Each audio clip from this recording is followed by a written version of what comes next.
because of the evolution of interim staff guidance and the evolution of the certified design for the ESBWR versus where we are now and what guidance is available to do seismic risk assessments. It's maybe another one of these things that's kind of a holdover of what things were 7 or 8 or whatever years ago. Okay. Well, we could maybe come up with a history and let you know why it is what. No, I know why it is what it is. Well, we could come up with something. I just want to do extra work for you guys. No, I know why. I know why it is where it is. Let's move on.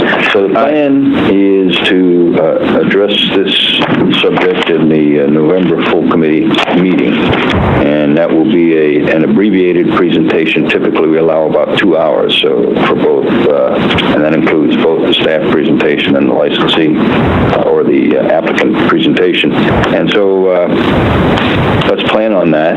And you have your bullet says additional topics, and I don't know that there are any additional topics.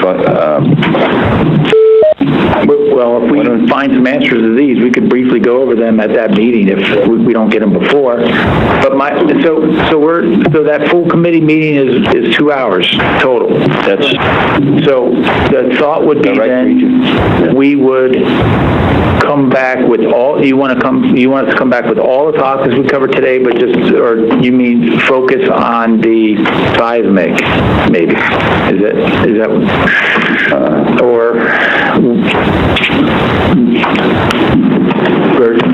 Yeah, one thing I would say that your presentation should be only 50% of the time. So other 50% for the ACIS questions. So we went over that. I told Dominion that, but they didn't seem to agree with me. So, but we tried. The staff tried hard, but hour each for you both guys. And I think, Pete,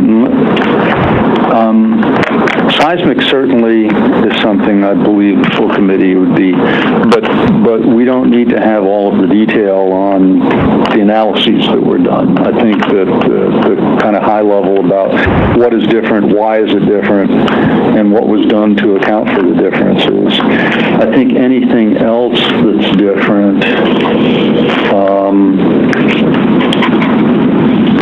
again, I'm an electrical guy, so the switchyard thing is different. That's a new thing. Anything else that's different from, nobody's going to remember 7 or 8 years ago anyway, but highlight differences between things that we've seen before, differences from the DCD. Seismic obviously is a big thing. we recently had another COL review for the full committee, and they did it in 2 hours. I will look through the slides and get some ideas. okay. Yeah, Well, because I was just going to say, everything we really talked about today are the differences. I mean, what we tried to highlight today are all the differences between the DCD, the departures, the variances, the exemptions. And so, a portion of Let me make a suggestion. I think Jose's right. There's got to be an overview. I've done 4 COLs here in the last 2 years, so it's got to be an overview with emphasis on the things that are of particular interest. But you got to imagine that part of the committee doesn't have any idea what you were talking about unless there's some overview. You have to recognize that part of the committee these days, we have new members, aren't even familiar with the history of the ESBWR, including the chairman. Yeah. So anyway, don't give it an overview, but stick to. My advice would be stick to the issues that are part of the COL, not things that aren't. Because it's easy to drift off into stuff that's not part of the COL. Yeah, your information meeting was very good, so you can borrow some item from there and educate the committee. okay. All right, that's all we had. Okay. But I'm going to seriously shoot for a 20-minute presentation. We normally at this time go around. Hear that, Dina? What about the public? The first. Okay, so are there any members of the public in the audience that would like to make a comment? is Erica Gray. I'm on the phone. Opened up and see if there's any members of the public on the phone line who would like to make a comment.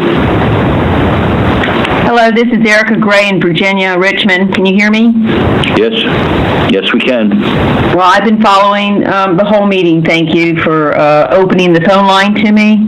I also wanted to mention that I have been following this application for the COLA for years, and have watched over time how Dominion and the staff relate to each other. I have a lot of concerns over how some of the data was formed and where they arrived at certain things. I did want to start with the issue of the hydrogen tank, and I noticed that in the beginning of the discussion, the scenario was used that there was no immediate detonation and that a vapor scenario was assumed, a cloud, and I know it was discussed later on that the distances were given. Of course, I didn't get to hear what the distances were, so I'd like that, first of all. Okay, we'll take that question down, and the staff will get back to you on it. Okay, well, if you please bear with me, because I was not able to kind of ask anything through this whole meeting, and I've been on it all day. So I do have a few things I would like to go over. As it goes with Dominion's experience with the fiberglass stuff for the piping, the underground piping in general, I know that Dominion had their first experience with using the fiber stuff on some of the large piping down at Surrey here recently, which they were the first to use that type of fiberglass. And as they're working on their second license renewal, they actually want to be able to use it on safety-related piping, underground and buried piping, which has not been approved of yet. So I'm not sure where this type of fiberglass or material is going to be used in North Anna 3, but I definitely heard later it was specifically stated that it was not safety-related equipment. So I think there needs to be a distinction there. I also want to mention, I want to know why Dominion is using Charlottesville as a population center, which is 36 miles west, because if you go east, you will see that in Spotsylvania, they have, as of 2015, they have a population of 130,475 people, which is only 24 miles away. So I have some grievances here on why they want to use Charlottesville and maybe not some of the other areas. In western Henrico, I am about 32 miles as a crow flies, and I'm downwind. And we are not considered here. In the metropolitan area of Richmond, we're talking about 1.3 million people. Also, as it goes for the issue of hospitals and that stuff needs to be looked at a lot better. I don't think they should be allowed to use just Charlottesville, because there's plenty of nursing homes and other facilities that need to be looked at in an evacuation event. Bear with me. And also, I haven't heard anything about time estimates at all. What the longest evacuation time is, freezing rain. I am from Virginia. I was born and raised here 3 generations. I can tell you there's plenty of times when we are paralyzed. And when it comes to the issue of missiles, it was just a few years ago, actually right before our earthquake, Surrey was taken down because their switchyard was hit by a tornado. Took both of those facilities offline. Luckily, no missile projections did any other damage. So this idea of using only hurricane event winds is misguided. I think it needs to be ramped up and really looked at in a full spectrum. Because I'd like to remind the staff here, I was actually at Walmart buying batteries, getting ready for the hurricane when the earthquake happened. It was at least 5 or 10 minutes that nobody could talk on their cell phones or anything. Communication was down everywhere. And, frankly, that was alarming because no one could talk to anyone. And how are we taking into effect not just a singular event? What if we have another issue again where we have a hurricane and an earthquake at the same time? I hear the singular kind of event thing, being analyzed, but really, it could be more than just one incident. Bear with me.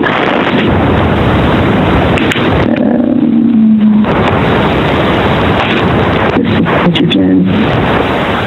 Obviously,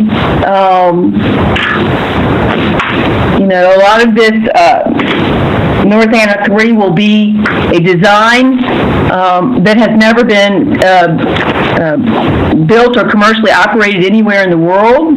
This thing only exists on paper. And even on paper, as it's been mentioned, there are a lot of exceedances all over the place. So I'm extremely concerned. I know fire analysis for the yard building. No site-specific fire hazard, departure, exemption. Bear with me.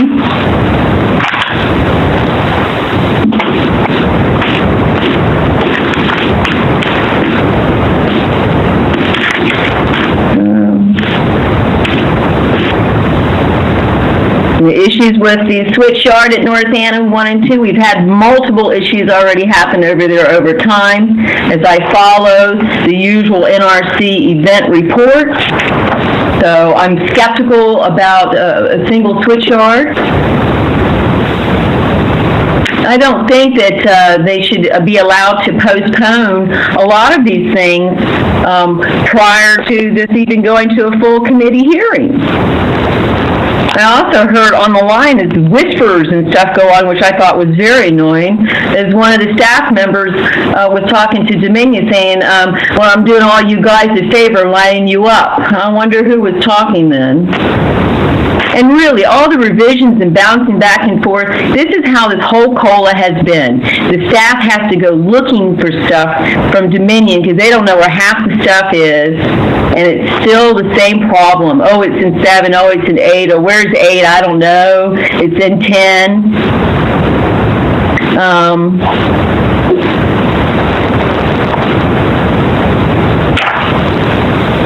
Bear with me, please.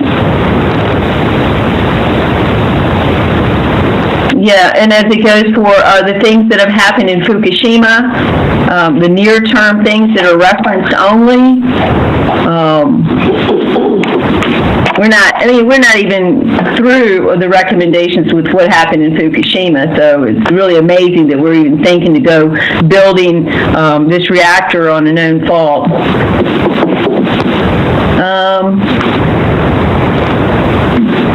Trying to be consistent. Update on evacuation, time evacuations. I think y'all went over that.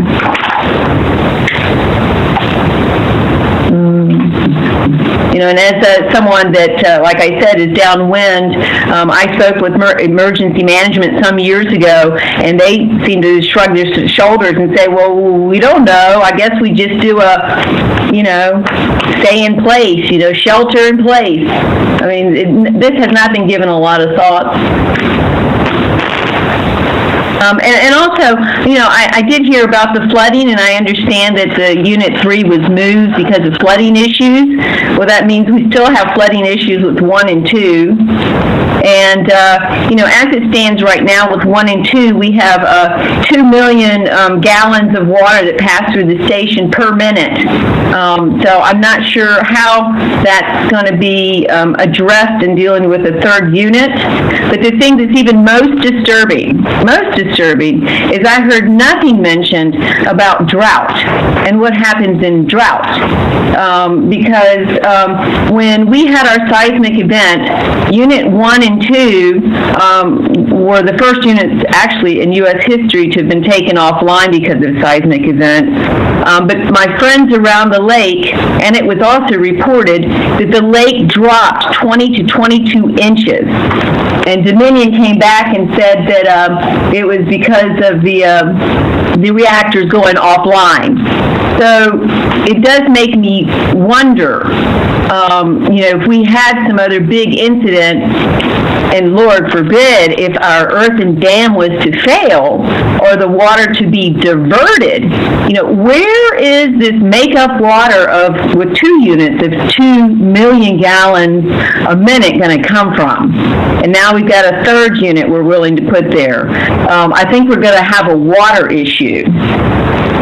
Plus the issue of, thinking that we can just keep diluting radionuclides into our river system is really quite disturbing. Bear with me, please. Dominion in one document mentions the maximum water levels were 255 feet or at a low of 242 feet under extreme conditions. So I'm not really sure, if all that issue has been looked at with, do we have the ability, if something was to happen with the water supply there, if we could actually survive a major catastrophic earthquake. And I did hear the different geologists that came and spoke, and I know here recently that our Virginia State geologist, David Spears, has said that we could expect an even larger earthquake.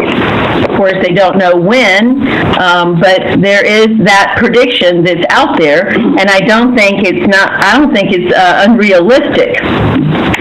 So, and I have followed the history of North Anna 1 and 2 from Bob Bailey, the geologist over there at William and Mary. And I have seen the diagrams where that ancient fault runs under 1, 2, and what would have been 3 and 4. And I still am not really sure how far away Unit 3 would be. Of course, Dominion and the staff of the NRC has told me before, Ms. Gray, don't worry. Unit 3 will be twice as strong and as durable as Unit 1 and 2. Well, I don't think the added units over there in Fukushima are functional, because if we lose 1 or 2, or 1 and 2, I don't know what good Unit 3 is going to be. I have read the USGS book, actually, they have put out, and I can tell you there's quite a few geologists out there that really don't know and don't think we know enough on what we can expect, because our terrain is so different. And it's much different in California, which the staff in Dominion, on one of the calls some time back, I asked where were they gathering that information from, and they're gathering it from California. Well, our terrain is much different in California, and the vibrations because of the rock that we're on is the reason why the whole eastern seaboard felt our 2011 earthquake. So I think we are comparing apples to oranges, not apples to apples, when we're looking at what we could expect here in Virginia. So I'm very disturbed on how a lot of this information has been plugged in. Very, very disturbing. Bear with me, please. just to let you know, we have had over 1,000 earthquakes / aftershocks since our 2011 earthquake. We continue to shake even to this day. We've had 2 earthquakes this past month. We've had, I think, 7 or 8 this past year, and they're not coming from one area. We have multiple faults up there, and some geologists have basically said one fault can bring alive other faults. So with Dominion geologists saying, oh, don't worry, that's just an old fault, ancient fault's never moved. Really? Or why are we willing to take that chance? And not only that, but prior to Dominion taking control or putting it under their license name, VEPCO and what was prior to the NRC, when they were building Unit 1 and 2, VEPCO knew there was an ancient fault. And later, the agency, the regulatory agency at the time, also evidently knew, because then Dominion got fined $32,000 for kind of like, not quite telling the truth. So here we are, so many years later, and I'm watching this whole fiasco kind of roll out, and I'm going, are you kidding me? We're willing to invest $20 billion on a reactor that doesn't really, it's on paper. We're going to put it there in the Virginia seismic zone. You can pull up the data that shows how many known faults that are there already. And then there's no way that you can convince the public that this is a bright idea. It's foolhardy, just foolhardy. And the buildings, by the way, were affected differently. It's not like, the motion was equivalent in all corners or whatever the buildings. That's not the case at all. It affected them differently. And the true fact, and I did hear one of the geologists finally pipe up and say this directly, there was no free field scratch plate. And that is the determining factor on knowing what the true data would be. And I have mentioned at other meetings, have they put one where they're going to put Unit 3? And to this day, they don't want to put anything there that really monitors, and I'm disturbed. Dominion raced after the earthquake to get installed the free field, to get installed new seismic sensors, and also there was a breakdown in communication of knowing how bad the earthquake was. So I'm not convinced that this incident was just a couple of seconds long, because you can go back and look through the data from various universities and we'll see that it was 10 to 30 seconds. So downplaying the magnification or the, how long the duration, but we know we had damage all the way up into D.C. and damaged the cathedral, damaged the Washington Monument, and my son and I were in my kitchen, I don't know, maybe a couple of months later, and we heard one roll, and it rolled right through my house.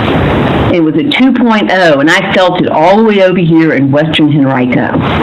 So, we've had so many aftershocks, and we continue to shake, and yet we're talking about, we're ready to go to full committee on this when I've heard about all the exceedances. This is just not right. Let's see, what else did I want to say?